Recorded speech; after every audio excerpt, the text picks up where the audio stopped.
Hello and welcome back to Entrepreneur Talks podcast. Season 1 episode will be written on the information of this podcast. Follow us on Instagram and Facebook by Women Flix and Entrepreneur Talks podcast. Feel free to drop a message if you would like to be our guest, if you would like to get our services, and if you would like to share your vision. Women Flix, Yola Bastos, and I hope you enjoy our session today.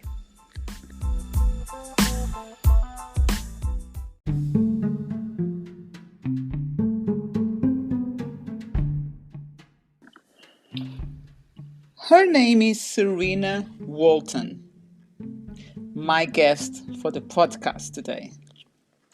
Serena works within the coaching profession, helping women with ambition to rise in their careers and put a stop to their self-sabotaging thoughts and behaviours. She's passionate about raising awareness surrounding equality in the workplace and having more opportunities for women to rise. All the information on how to get in touch with Serena Walton will be on description for this podcast today. But for now, let's welcome Serena Walton.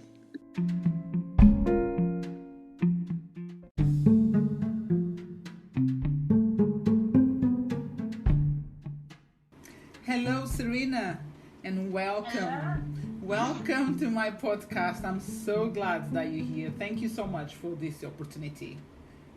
Yeah, it's a pleasure, honestly. Thank you. How are you doing today? I'm doing great. Really good. Really good. How are you? I'm fantastic as well. I'm so excited for our conversation. It's about coaching, right? So you are a coach. No, how I say this? You're coaching women with ambition. So tell me about this beginning, like this title, Coaching Women with Ambition. Yeah, so coaching women with ambition, it kind of comes from the fact that I want to work with ambitious women. So Correct. I've worked with many in the past that have got real, drive and energy, big aspirations and big ambitions, and I get really, really excited. And a lot of them have that drive to succeed in their career. So, I've come from a place where, I'm definitely ambitious and I definitely have drive. So it's when that energy aligns, when I meet my clients and, they're driven too, and it's just kind of like helping them kind of, reach their career ambitions together in that journey to succeed. So, yeah. That's amazing. Yeah. Coaching is an amazing job, right? Can you hear me? Oh, Serena? yeah, so rewarding. I love it. I just work. Yeah, I can hear you. Can you hear me? Oh, sometimes I'm losing you. Hello? Yes, I'm here. Can you hear me now? The connection for some reason. But we're gonna carry on. I could hear you. Yes, it's a rewarding job. Yeah. Massively rewarding. Definitely. Like helping people when they kind of just feel stuck or feel a little bit lost, and they kind of know where they want to go, but sometimes they just need a little bit of guidance, a little bit of clarity through asking, and purposeful questions that can help them kind of open up and make that shift into where they want to be. I love it. Yeah. So what type of coaching do you do? Is business or life coach or what?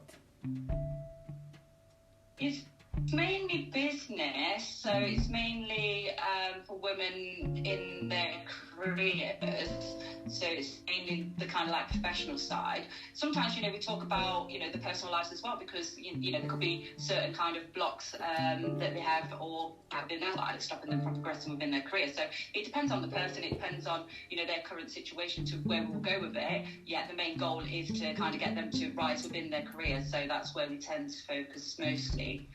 I understand. Within the coaching, so yeah. Yeah, okay, that's good. And how long you've been doing coaching? Wow. So officially in my business, it's probably coming up to 3 years now. I feel like I've been coaching for a lot longer than that though. And when I was in my previous career, it was a managerial career. So they kind of put us on coaching courses. It was a fantastic company to work for, and they put on loads of leadership courses as well, where it was around coaching for performance. So I got a real taste of coaching before I set out on my own and kind of got a diploma in it to see what it really was all about. And it's something I've been fascinated with for many years, and definitely something that I've been driven towards, kind of working with and using within my business and within my clients. So just to see them, like I say, go on to achieve some great, incredible things within their career. So yeah, I've been coaching for quite some time now. Okay, good.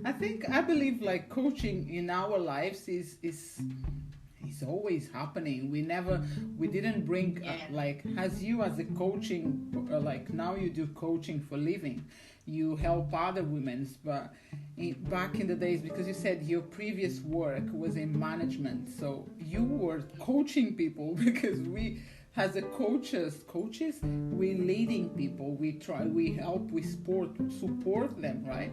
But now is your way of living, is your own business, so that creates more power either with It does, yeah, and definitely, like you say, when you're a leader, coaching is so important and invaluable. Rather than going out there and kind of like dictating to people, it's about how you can help them, support them, and also you have a technique and a tool to use to help them kind of just be better versions of themselves, to reach a certain performance within a business, and just to progress as well. You want to, as a leader, you want to help people around you achieve their milestones within their careers, rather than it just being about you and what you can do. It's about them, and that's the focus that I always had within my kind of previous career and what I have now till this day. Yes, amazing. And why helping female leaders instead of everyone? Yeah, I get asked this question quite a lot, and it's like, I'm not against working with men. I've worked with men years and years and years, and definitely when I was in my previous career, it was male dominated, so I thoroughly enjoyed coaching men. It's just the position that I'm in now, and where my values are and what I'm really passionate about. And I'm really passionate about gender equality, especially in business, especially in corporations and organizations. And I want to do my part to help improve the female mix within leadership roles, up to kind of like board level. I read an article the other day, and it just kind of struck me. And in the UK, in the FTSE 100, there's more CEOs named Steve than there are females. There's only 6 females at CEO level, and it's just incredible, isn't it? That in this day and age that we're still, in this position. I mean, it's fantastic that these 6 women that are in the roles have, they've gone out and they've done it and they've achieved it. I'm sure it's not been without its struggles or its challenges, and it's just a shame that more women aren't given the opportunity or supported or sponsored in a way to achieve it too, so that we can actually start getting closer to that 50%, because the benefits are just incredible and fascinating to see when you have a mixed board of gender, and the performance that gets delivered, the amount of risk that's reduced as well for business, just from having that kind of different perspective, different kind of style of skills that women bring too. So it's something that I'm thoroughly passionate about, and do a lot of research on too, to kind of just give me some more further insight into the work that I do and the challenges that I hear from the women that I work with. So it's me doing my little part in that, I suppose, with focusing on women, especially, like I say, women with ambition, and helping them get to the top, and helping us kind of just improve the statistics of other roles, and having a bit more of a balanced boardroom, as they say. So that's why I do what I do, and focus on women within my business. Fantastic. And do you find, I know that because the challenge of being a woman it's been one of the things, the common challenge is to be a woman in the leadership. But do you know anything other, or any other common challenges on the female leaders? that they face in business. Like, I know one is this to be a woman, because we still, like you said before, the Steve still appears more than us. But any other challenges that you can talk about it? Yeah. It's been, absolutely. It's, just the fact that, like how it worked traditionally in the past and perspective of men or, fill those roles. I think the challenges that I see is what women have with themselves, with their own self-belief and not feeling good enough, which results in lack of confidence, to present themselves for opportunities as well. So, a lot of the times it is women holding themselves back. And that's what I do within my work. I explore a lot of that, so that, imposter syndrome that comes up when they're, facing the work that they do and wanting to progress into these leadership roles, that is kind of managed, and it's balanced, because, they'll always be there. We'll always have, slight feelings of, oh, can I do this? Am I good enough? Yeah, it's about how we manage those kind of feelings and not stopping them moving forward within that. So, it's one of the biggest challenges that I see with women. And I also see women kind of, when they're in these roles as well, it's like they feel they've got something to prove. Again, it could be the environment and in the teams that they're on that making them feel that way.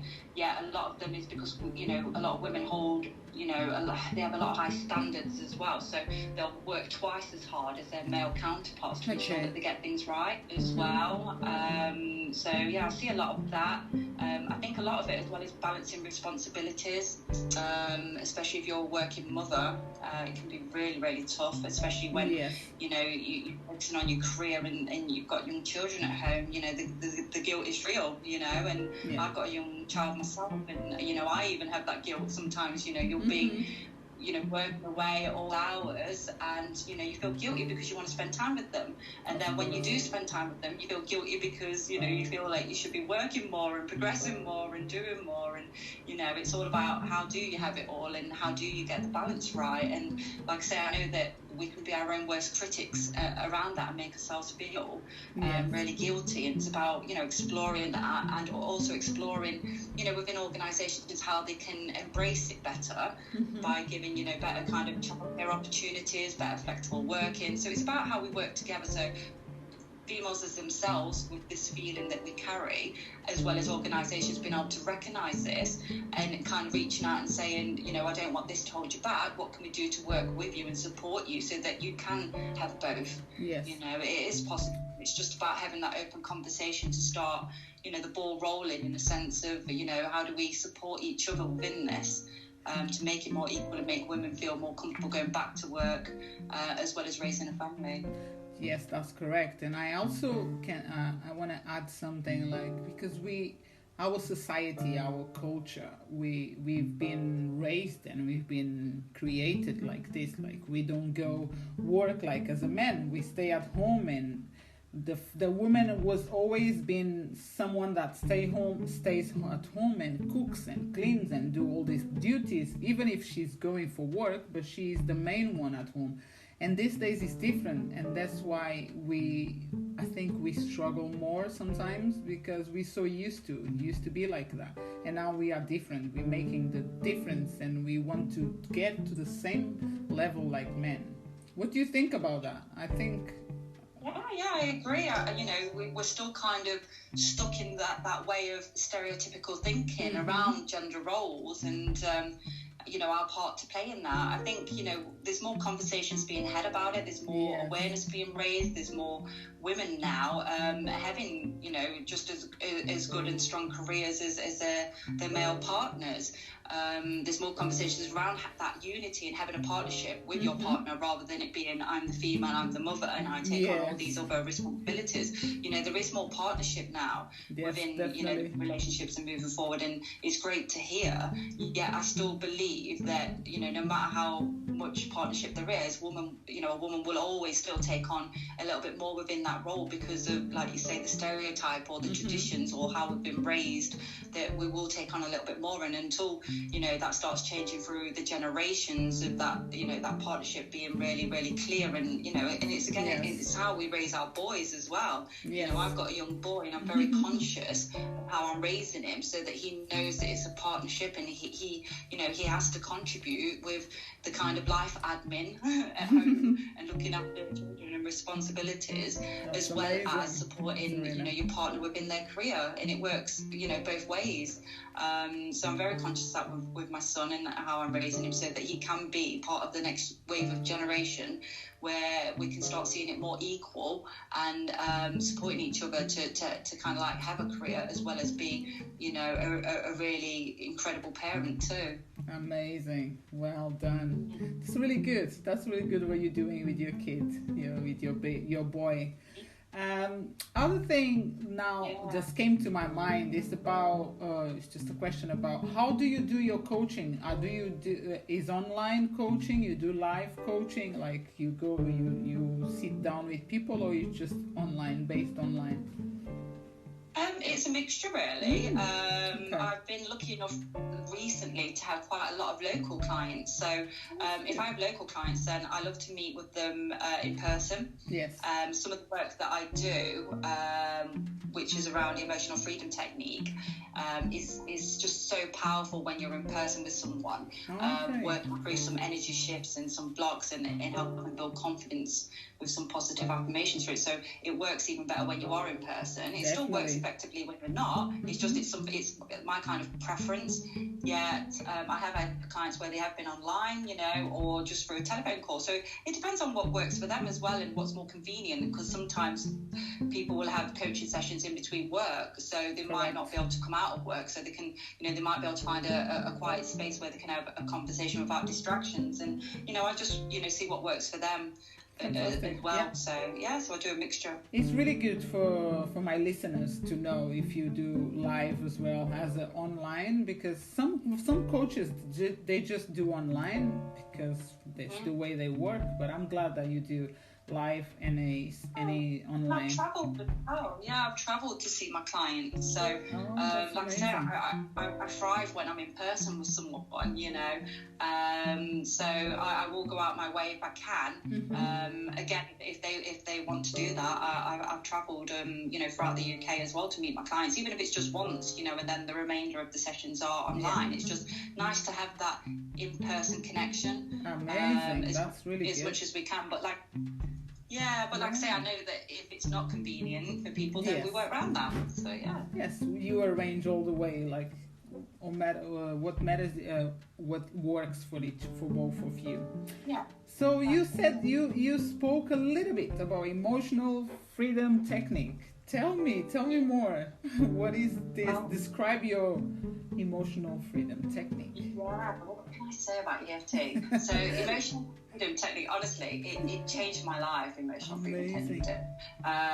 So, in the past in my career, I've been in a place where I suffered with anxiety, the pressure that was surrounding my role, and the pressure that I was putting on myself, and my incredibly unrealistic high expectations sometimes of myself, that sometimes I'd face and I'd have panic attacks and stuff like that, and I was searching for something that could really, really help. So I didn't really want to kind of go down like medication or kind of counselling. I wanted to see what other holistic kind of therapies were out there, and I came across EFT, and it just completely changed my life, from feeling kind of anxious and having panic attacks to actually being kind of at peace and calm and balanced within myself. So from having my own sessions, I decided to become a practitioner because of how powerful it is, and I thought it'd be an incredible part of my coaching practice to be able to help people that would experience the same, because whenever we're kind of transitioning and making shifts within our lives, whether it be personally or in our careers,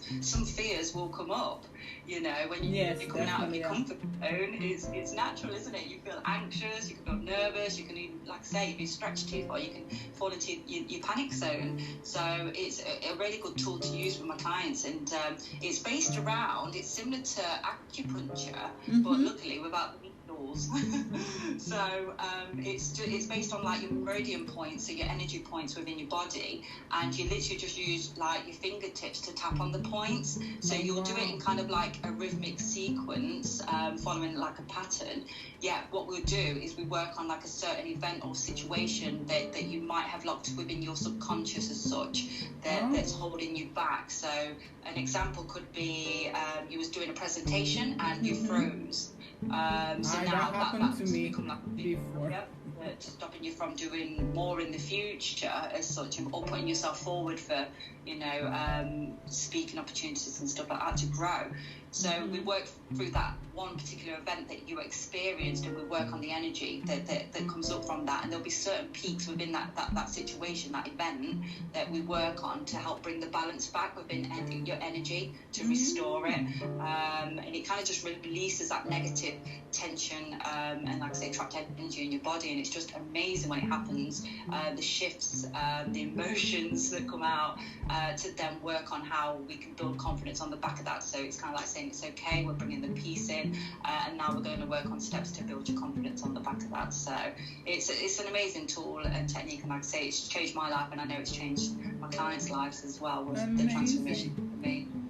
This is therapy, right? It's a sort of therapy as such. It's working on energy, so it's not like a traditional kind of talking therapy.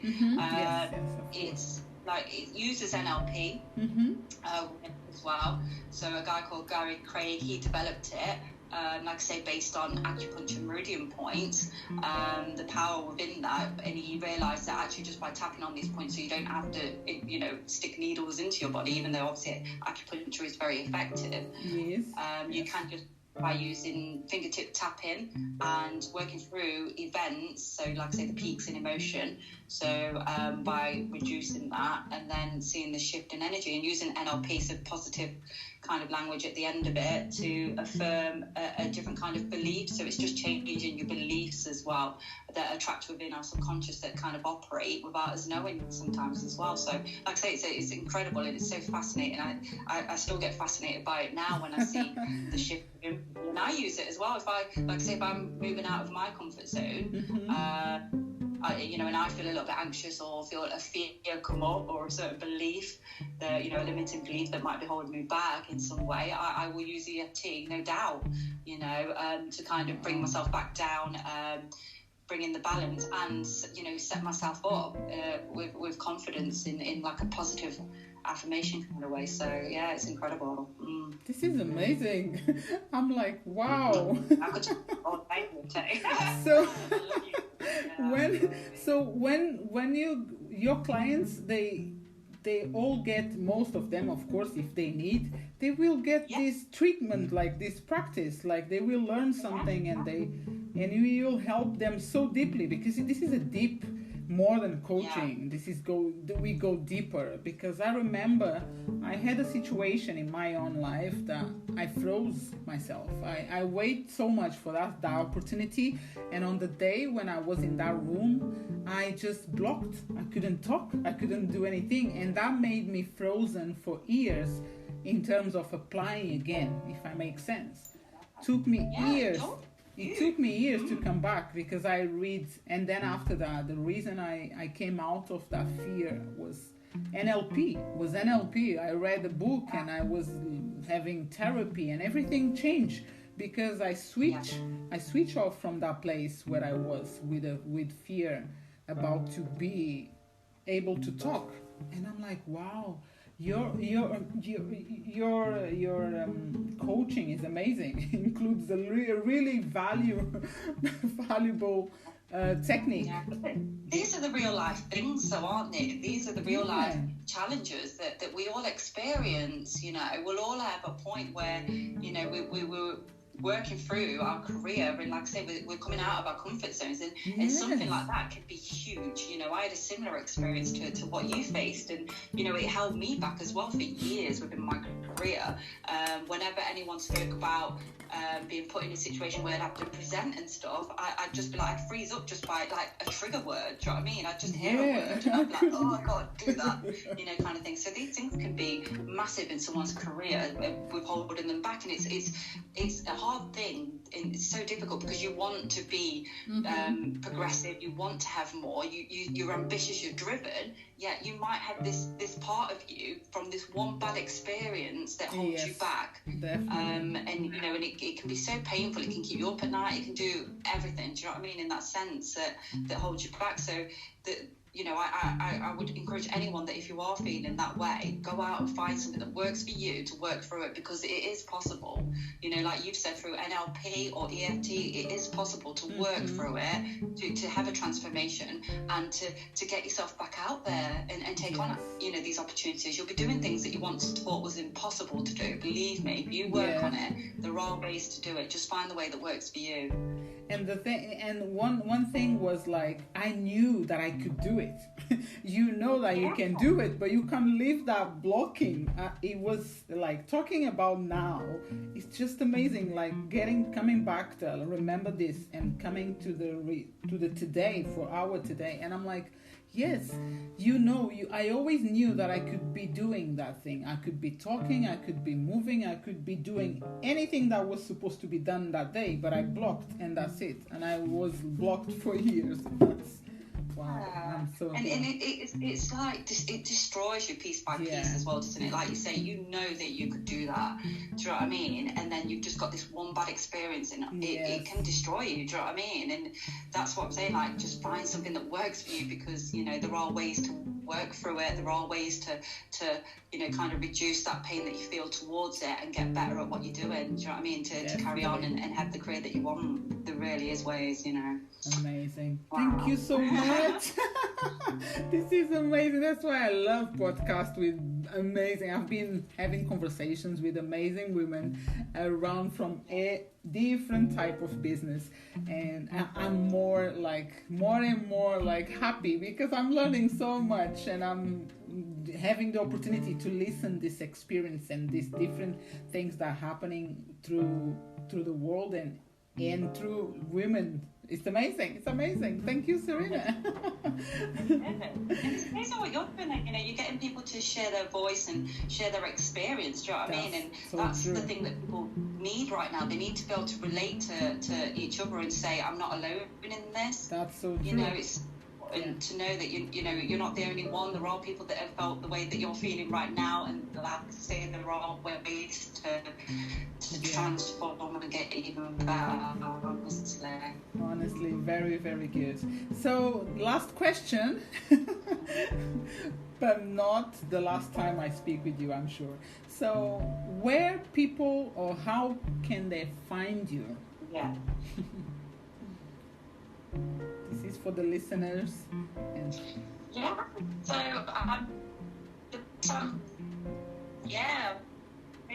a really is on LinkedIn. On there. It's an amazing community that I've built and that I continue to build. So I'm really active on there. I participate in discussions and stuff. So if you want to connect with me, that'd be fantastic. You can find me under my name, Serena Walton. Like I said, I'd be happy to connect with you and discuss things further.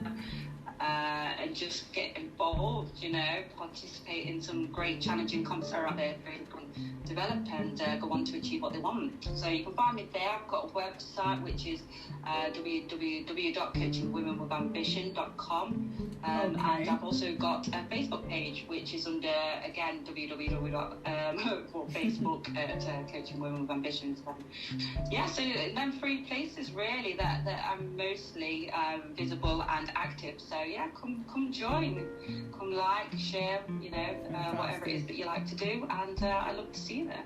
So LinkedIn, Facebook, Instagram, and you said and website, because I've got this information from you, and all your information. So my Instagram page is Serena Louise on there. So Serena_Louise_. Fantastic. I will provide all your links and all your social media information on the description of our podcast. So anyone that wants to get in touch with you definitely will get in touch with you through this conversation, this experience, and they will be delighted if they get in touch and they get this technique, able to work with you through this technique, the emotional freedom technique. Just love it. Yeah. I love it. They will. I do. I can feel, and I love the most that I love in this conversation, and I can feel your energy. I can definitely feel when you spoke about the technique, I could feel, yes, she knows what she's doing and she knows what she's talking, and you know exactly that people can go through these things, and I also been through this, so it's amazing. Yeah. I think, that's how I can bring so much energy to it and passion, because, I was stuck myself, and I was desperate, to find a way so that my fears wouldn't stop me from doing the things I wanted to do. And I'm just so thankful and grateful for finding it. And then now being a practitioner and able to help others as well, it's just incredible, and I'm so grateful and appreciative that I found it, and that like I say, I can use it and help others too. So yeah, phenomenal. If you want to get in touch, or if there's EFT practitioners local to you, reach out to them, because it is, like I say, it's just an amazing experience to go through. Fabulous. Thank you so much, Serena. So we end up our session now with Entrepreneur Talks podcast. It was lovely to hear you and have this amazing conversation, and I wish you all the best in life.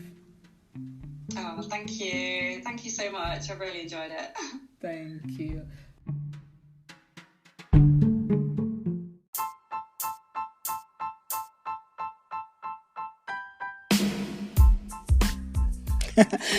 Okay.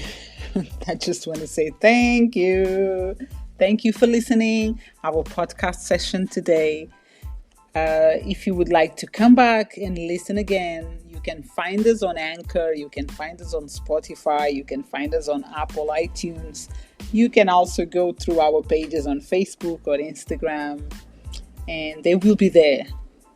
Follow us, share, and leave your comments if you feel like. We would love to know more what you think about the podcast, and if you would like to be our guest, or if you are willing to create your own business, or struggling, or just want to pump, a jump, a change in your life.